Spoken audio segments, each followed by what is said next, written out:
Welcome back to the show that tells you you are a quantum computer with free will, waking up to the reality that the universe is fundamentally information. My name is Justin Riddle, and this is episode 36 of the Quantum Consciousness series. In today's episode, we'll be discussing the simulation hypothesis, the idea that we are living inside of a digital computer designed by hyper-intelligent beings. But how does this theory gel with quantum mechanics and the coming revolution of quantum computation?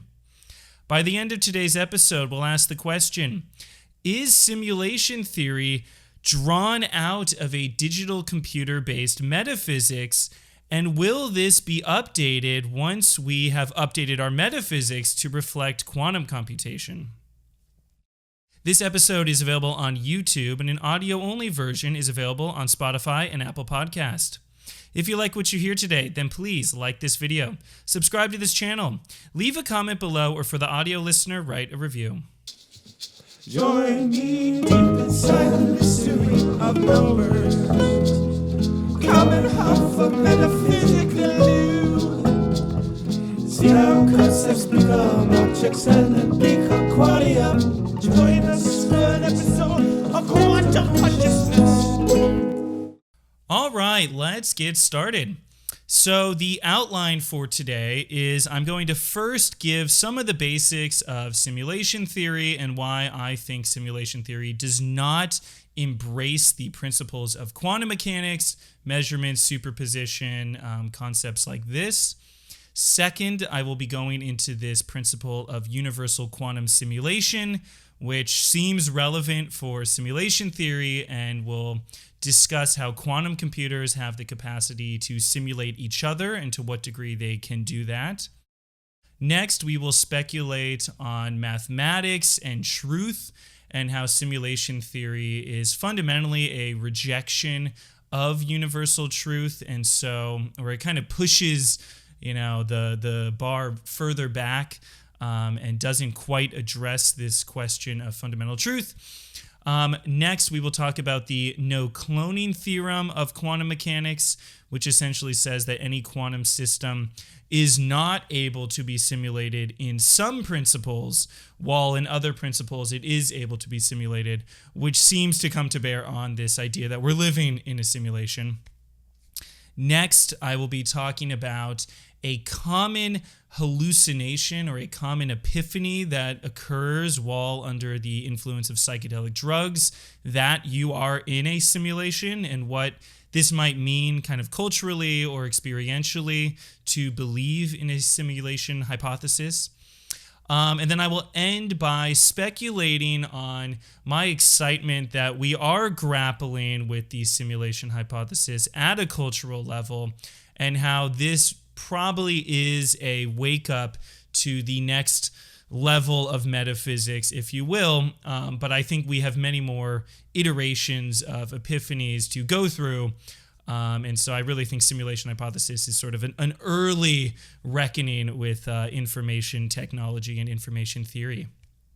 Alrighty, so first up, we'll talk about what is simulation hypothesis. And basically, this is the idea that we are living in a false reality.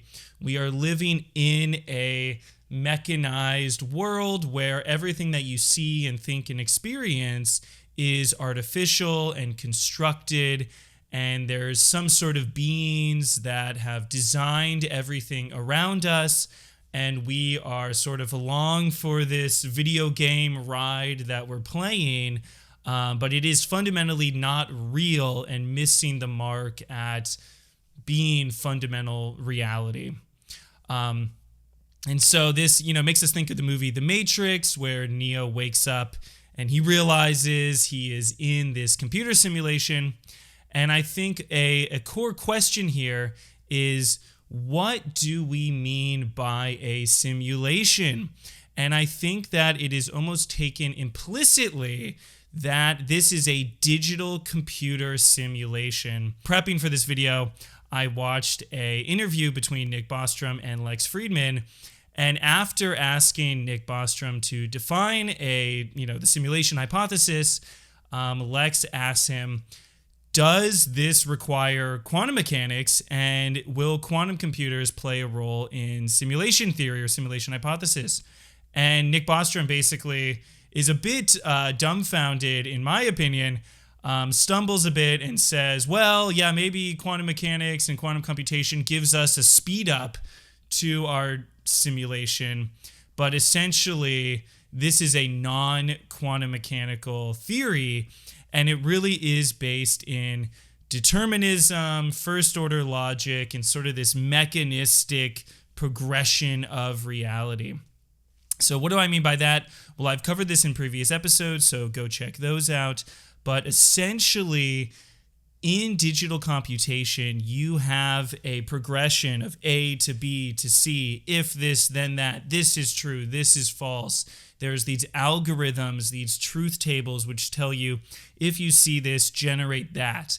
And so everything is deterministic and planned.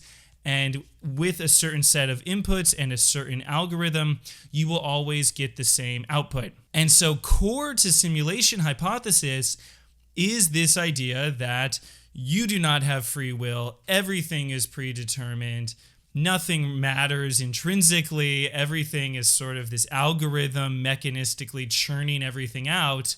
And really, a huge part of the quantum consciousness series has been to advocate for free will, for the existence of the self, for the idea that there is something meaningful going on in this reality.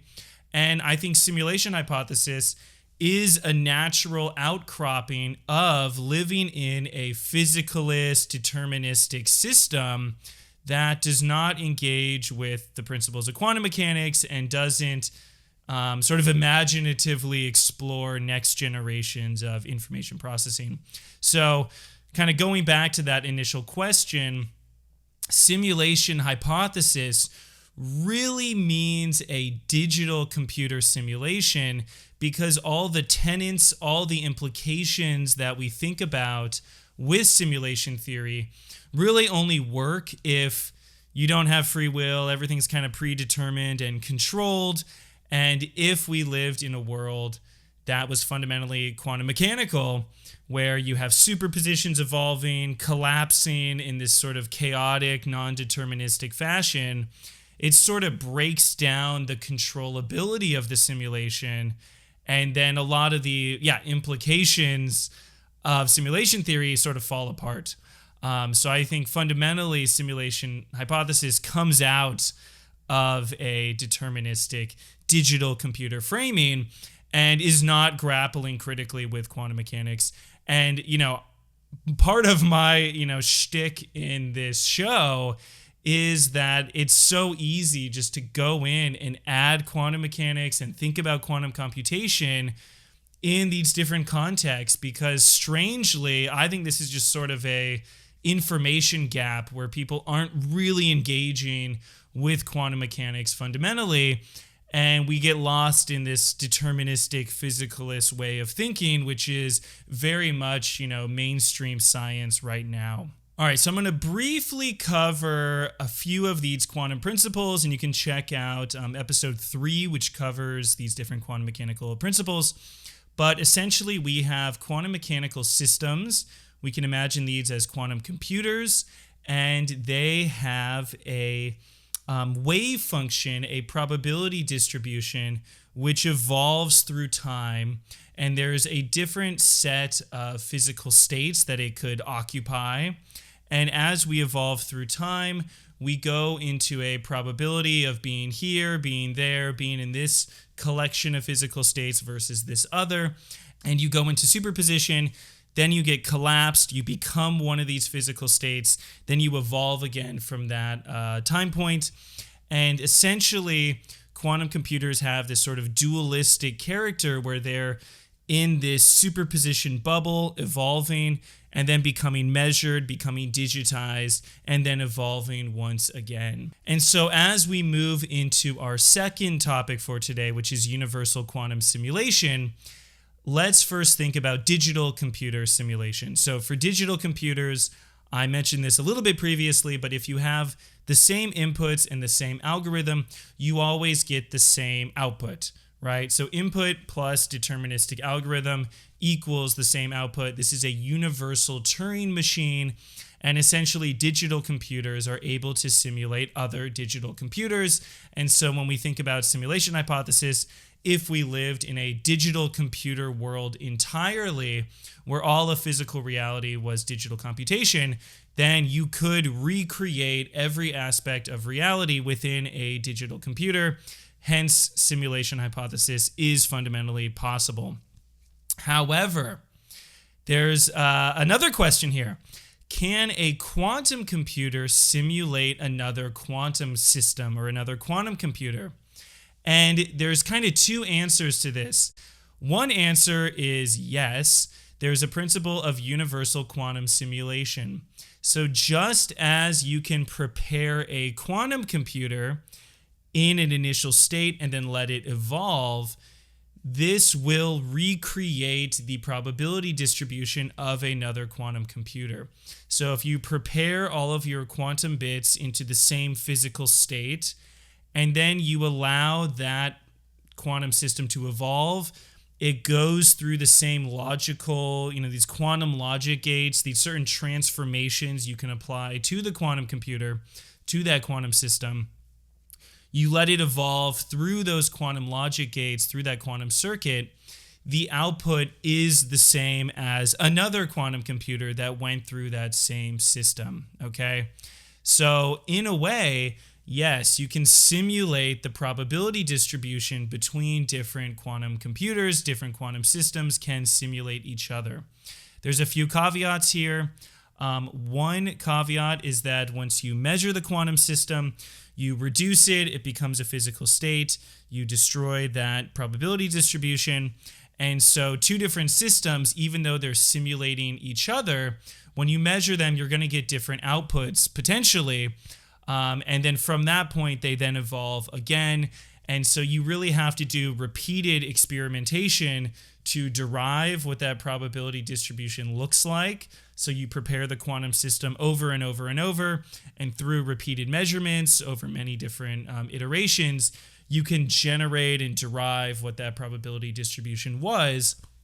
However, in practice, if you had a large enough system and they're all running simultaneously and there's all these different systems you're trying to simulate, the output is going to be non-deterministic. There's this chaotic element.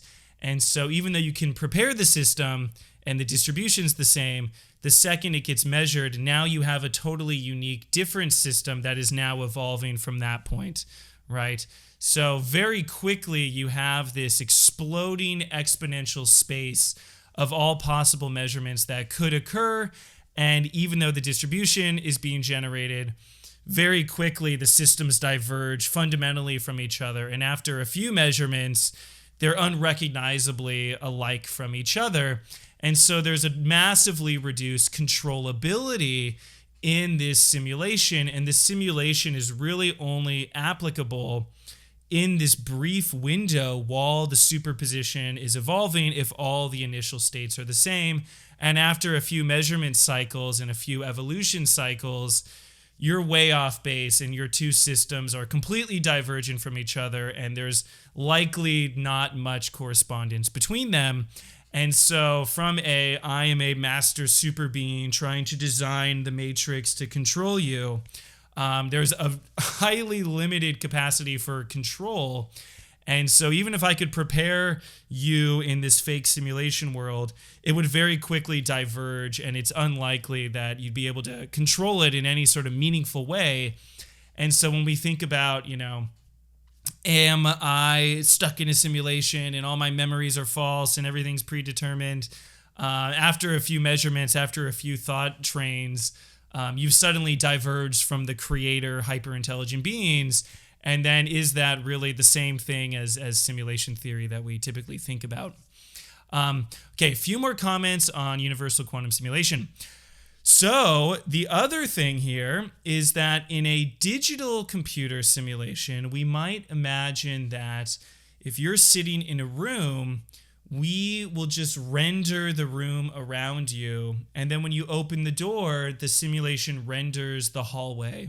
And you walk out into your backyard, and the simulation renders your backyard, right? It can kind of save on computational time by only rendering what is in your immediate surrounding. And maybe there's a couple compression algorithms it could run. If your wall is just pretty simple, it just kind of repeats a pattern or something like that. But in universal quantum simulation, the size of your quantum computer needs to be equal to the thing that you are simulating. So in quantum systems, at least to our current understanding, there is not a meaningful compression algorithm between the simulated and the simulator, right? So these two things are equal in size, scale, magnitude, right? So what does that mean if I'm a hyper-intelligent being? If I want to create a fake universe and run a bunch of fake humans inside of the universe, my simulation needs to be as big as the universe. Or let's say we're simulating the planet, you would have to simulate the entire planet at scale of a planet, right? So there are no shortcuts that you can run. So I think implicit in simulation theory is that, we're kind of in a little box, and it's just a small hard drive on the computer of a on the desk of a hyper intelligent being. So we're in this little box. Hyper intelligent being is up there programming away at us in the little box. However, in quantum mechanics with universal quantum simulation, the box would have to be the size of the entire universe, right? And then the being would presumably also be drawn at scale within its own universe. So you don't have this sort of spatiotemporal scaling principle that seems to be a part of simulation theory, right? Where you're inside a box, inside of a box, inside of a box, inside of a box, and we're all in like these infinite regression of smaller simulation boxes on people's desktops, right? Here, the quantum simulation needs to be at scale, hence, it'd have to be like an adjacent universe, and then you're still limited by the periodic table of elements, and you're probably still also at a similar scale as we are. So anyways, maybe there's some angle there that's theoretically possible, but we do need to take into account universal quantum simulation and this fundamental sort of scale-to-scale mapping, right? One more aside, just to give you a little scientific context. So one application of universal quantum simulation is for pharmaceuticals. So you could take a molecule and it interacts with a protein, and you're curious how the molecule and the protein are going to interact. Well, in a digital computer, because of all these physics forces governing all these atoms and these orbitals and all this like very macroscopic stuff going on in the protein and in the molecule, these resonance patterns, it becomes prohibitively computationally complex to simulate even a molecule-molecule interaction, let alone molecule-protein interaction. However, in a quantum computer, we could in principle simulate a molecule interacting with a protein, and the quantum simulation would be at scale with a molecule and a protein, which is pretty small and potentially very feasible. So with quantum simulation, we will probably be able to uncover a lot more information about molecular interactions, protein-protein interactions, all of this really interesting stuff to biologists and to us developing novel medicines and novel ways of understanding the human body. So great, amazing applications here, super interesting. There's a lot of work being done on quantum simulation when it comes to simulating simple systems that we really can't do classically or digitally. So a huge boon in technology here. But once it comes to scaling up to the entire universe or entire planets, we need to start grappling with this 1-to-1 ratio. All right, point number 3. So point number 3 is within this physicalist paradigm, and I've harped on this a lot, but there's this idea that everything is arbitrary, nothing matters, life is pointless, you are meaningless, nothing is intrinsically of any value, because everything is arbitrary. And at the core of reality, there's just a bunch of deterministic things crashing into each other. a world of billiard balls smacking around, and we chaotically emerged from this primordial soup of chaos, and nothing matters, right? However, I've been advocating for and pushing, my audience to think about this. What is mathematics? What is universal truth? Could there be something deeper, more meaningful going on? The concept of a square seems to transcend you or me or any sort of physical instantiation of a square. The square is an idea, and there appears to be an idea space, a world of mathematical forms, like Plato suggested, that there's concepts, there's meaningful constructs, and this is essentially a non-physical level to our reality. Roger Penrose says that we have a physical world of this digital computational chaotic forces. There's the world of our minds and consciousness. And then there's a world of mathematics, of forms of meaning, things that go beyond any individual. So what does this mean for simulation theory? I think that with the digital simulation, intrinsically, life is meaningless. There's no purpose to anything. And so people are sort of clawing at meaning by saying, well, maybe we're living in a simulation created by these hyper-intelligent beings. And so that is sort of a religious concept. Core to the simulation hypothesis is this idea of God, of a creator, some divine beings. And sure, it's like stripping the divinity away from those beings, but it's still suggesting that there's some sort of higher evolution, some future form of a super intelligence that's able to create these massive universes at scale. And I think that gives people a sense of purpose or meaning. It kind of taps into this religious idea of a creator. And so, maybe this isn't how everyone feels, but I think there is some impulse within us to look for some sort of bigger context that we're embedded within, some sort of deeper meaning to why we're here and what's going on. And so is simulation hypothesis sort of getting at these fundamental religious concepts of why are we here, what is going on, is there an intelligent design behind the universe, behind a creator? And in a way, I think this is cool that people are grappling with these questions. And I think that religion and science can learn from each other a lot. And I think science is going to be running into these same fundamental questions. Is there meaning? Is there some sort of bigger context going on? Something more meaningful happening behind the scenes? Are you real? Is there a soul or some notion of a self in this physical body? So I think we do need to ask these questions and start thinking about this. And I wonder if simulation theory is getting at the idea of creator, but it's kind of pushing the goalpost one step back, And I've seen this a little bit in the alien community, where it's like, how did humans evolve on the planet? Well, aliens planted the seeds of humanity on the planet. And it's like, okay, but then who created the aliens, or how did the aliens evolve, right? So, by kind of kicking the can down the road, we haven't addressed the fundamental mystery here, which is, why are we here? What's going on? What's the point of all this? And I think simulation theory is intrinsically asking these deep philosophical questions of why are we here? But it's kind of kicking the can down the road and saying, well, the super intelligent beings have to tell us why we're here, because we're just in this random simulation and they made everything up. So we got to go ask them why we're here and why all this stuff is going on. But I think that this is a little bit of like a mind trick that we're playing on ourselves to some degree. And I think we can just ask the question, why are we here? What's going on right now? And we don't need to postulate this whole simulation nested layer of simulators within simulators. You can just ask the question, why are we here right now? And if there is Platonic meaning, if there is universal truth, if there's some world of mathematics, I think that is where we need to look for these answers. Plato called this the logos, the rationale, the meaning, the governing principles behind our universe.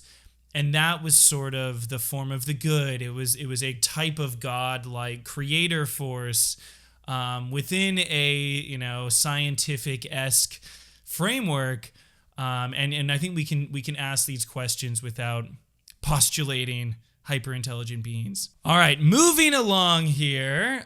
Point number 4 is the no cloning theorem of quantum mechanics. So how does this mesh with what I just told you about universal quantum simulation? So in universal quantum simulation, if you have the same quantum circuit board and you have the same initial starting state of your quantum bits, you can then simulate the same probability distribution across multiple quantum computers. So when we have quantum computers in our homes, this is how they will mostly work. We will prepare them. Well, we won't really be knowing exactly all this, but some computer scientist somewhere will be setting this up in your hardware. You set up your quantum computers in an initial state. They evolve, the probability distributions match, so you and I can both run quantum algorithms in a similar fashion as each other. Of course, once they get measured, they're chaotically having different outputs. But there is another principle of quantum mechanics that I have not talked about much this episode, which is entanglement. So entanglement is a non-local, somewhat atemporal connection between different quantum systems. So if I have 2 qubits, quantum bits, and I prepare them such that their probability distribution is mixed, where if I were to measure either one of them, I'm essentially disrupting that probability distribution. Then I move those 2 particles away from each other in space. Now when I measure one of these quantum bits over here, it's going to have a non-local impact on the other quantum bit over in this other spatial location, right? So essentially what this means is that you can have quantum systems that are non-locally interacting, where if you do something to one, it sort of influences the quantum system over here. And for the most part, when you measure these systems, it disrupts this connection. However, it seems to be, and this is going into these aspects of quantum computation that seems to really go beyond digital computation, that quantum computers have sort of a history of entanglement relationships where this system is embedded in the universe in this location in space and time, and it is uniquely present at that spatial temporal location, right?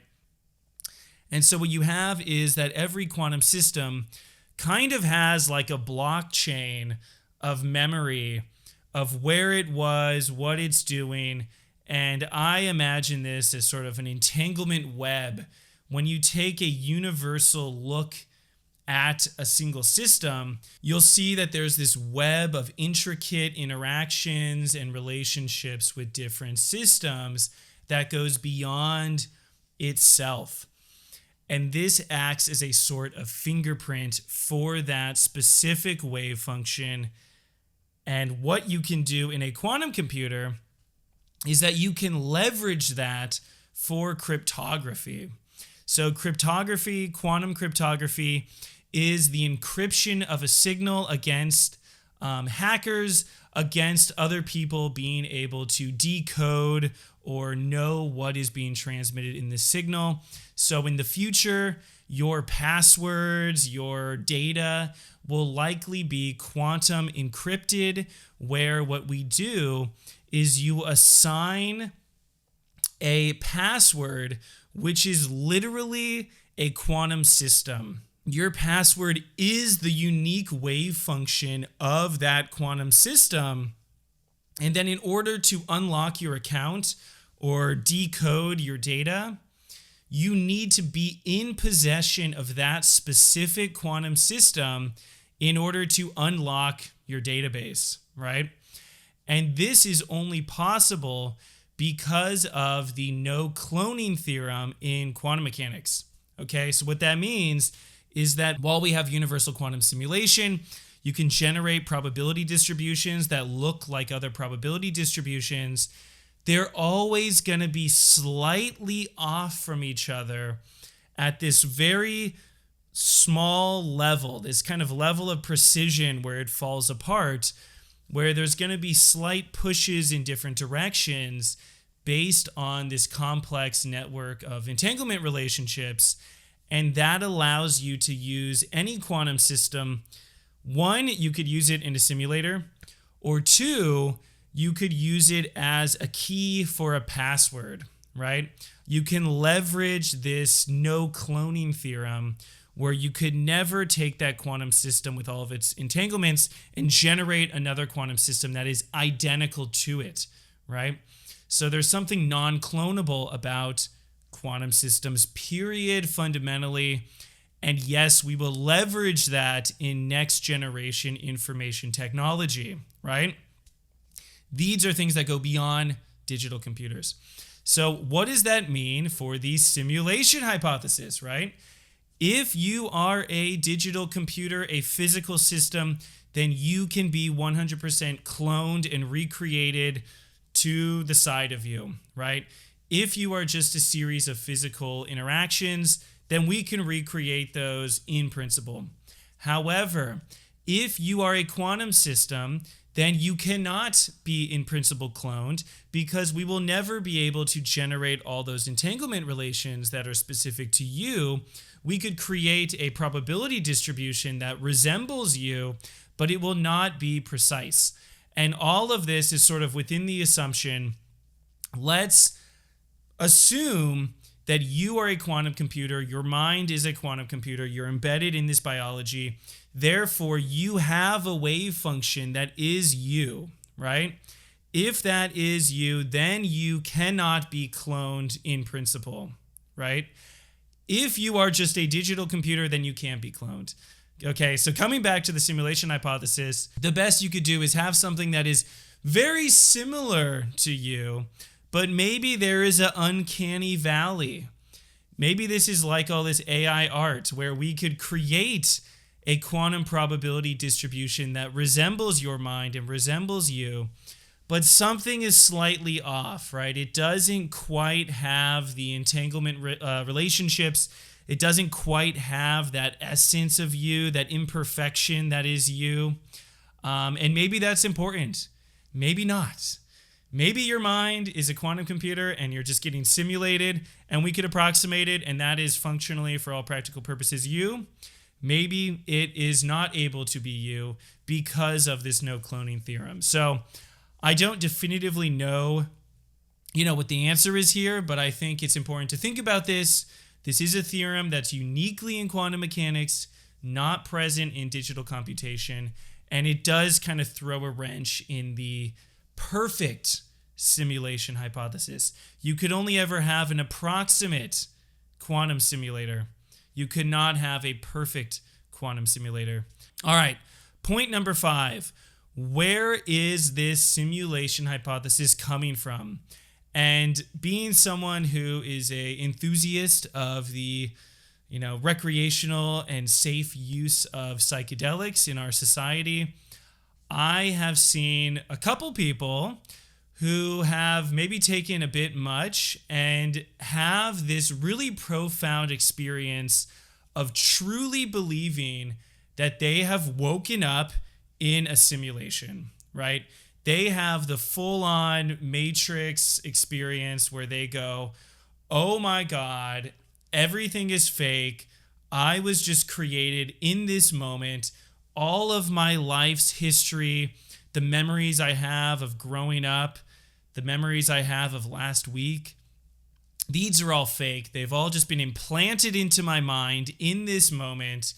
And this moment is the first real moment that I've ever had.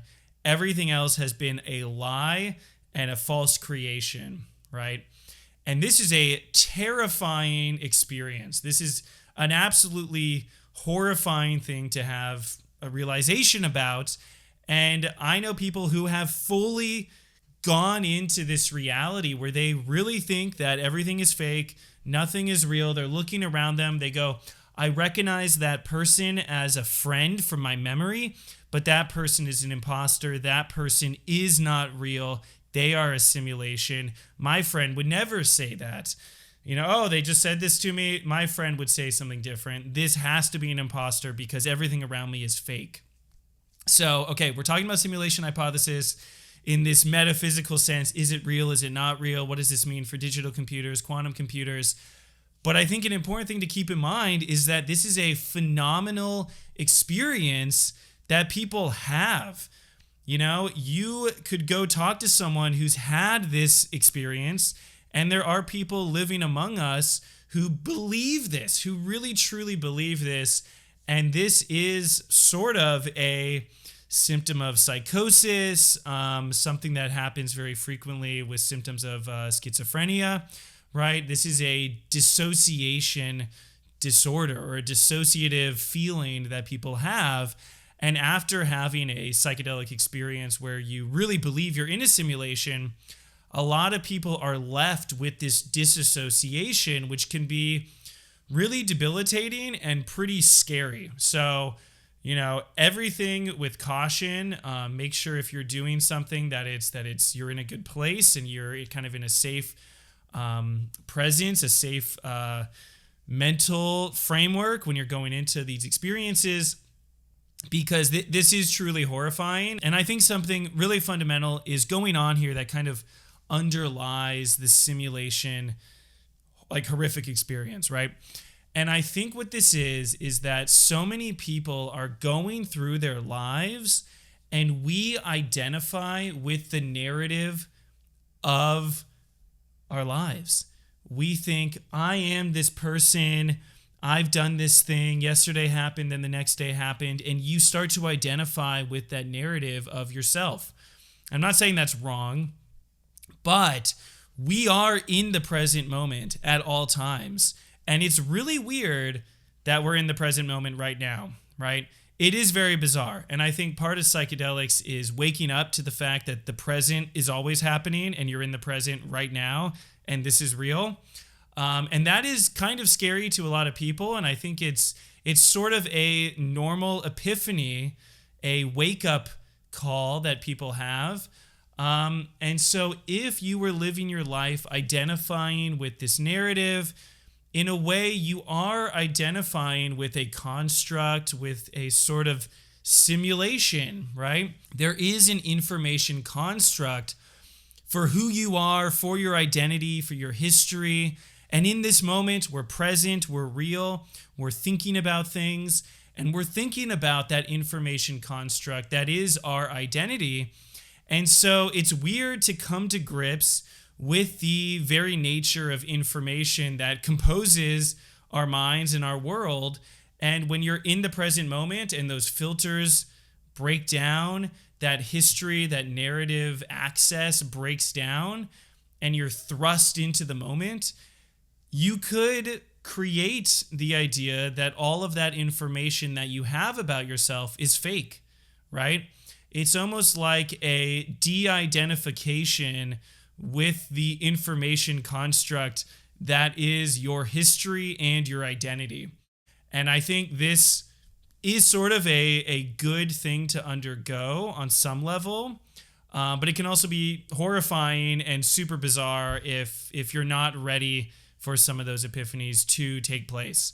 So anyways, just want to leave you with a bit of this musing about, simulation hypothesis is a very present experience, and whether or not we believe in the truthiness or the falsiness of simulation hypothesis, it is a phenomenology in and of itself, and that needs to be explained, So I often like to say, whether or not you believe consciousness is real, you'd still need to describe why we believe that we have consciousness, right? So in a similar manner, even if you don't believe in simulation hypothesis, you need to explain why someone would have the illusion that they are in a simulation. And I think it's that we live in a digital physical reality, internally constructed. However, you are a quantum computer in this moment, collapsing, evolving, having this dynamic experience. And that realization that everything that you identify with is physical information, data held in the brain or data accessed in the body. And that in this moment you're happening, and that construct of information could be false, could be deleted. And that to me is the simulation within us. All right, final musings, which we will end with. Why is simulation hypothesis in our mainstream culture right now? I think that simulation hypothesis is in the culture because we are coming to grips with the physical world as information, not as billiard balls and little Legos built up on top of each other, right? Fundamentally, the physical world is information, it is data, it is digital computation. It's the ability to binarize, to digitize, to discretize the universe into information, into binary code. And I think that we're starting to recognize that the metaphysical description of the world as billiard balls, of forces, of atoms kind of built up on top of each other is falling apart and giving way to a metaphysics that's fundamentally based on information technology and information processing, okay? As we've moved from the engineering era of mechanics, we had these old models of the mind and of our lives, of the physical world, as a machine built up through the forces of physics. We're now transitioned into digital computation, right? Our newest technology that's really serving us right now. And as we update from a machine world into an information world, simulation hypothesis, other ideas of yourself as information start to take the stage, right? So simulation hypothesis posits that everything that you experience could just be information, could just be data. And that's really compelling in a world where digital computers define the basic metaphysics of reality, right? Next up is the quantum revolution. Quantum computers are here, they're happening, quantum biology is happening. We're going to get a next generation technological boost, but it's not a boost in that we're going to speed up digital computation, but we're also going to augment digital computation with a paradigm shift of entirely new technologies, entirely new metaphysics, and entirely new ways of thinking about ourselves. And so I think what simulation hypothesis implies is that our metaphysics lags behind our technology. That simulation hypothesis is a recognition of information tech. Quantum computation will occur very shortly, and then we will have a metaphysical recognition of that next stage of technology in our futures. I think quantum consciousness, this series, is trying to get a little bit ahead of the curve and think about what it means to be a quantum computer, to live in a world of superposition and entanglement and of measurement as sort of the digitization of the world around us. So let me know what you think out there, and I'll leave you with that. Are we in a simulation? Is there more going on? What does this mean for humanity? And I think it's just so exciting that people are starting to think more about metaphysics and our place in the universe. So talk to you again real soon.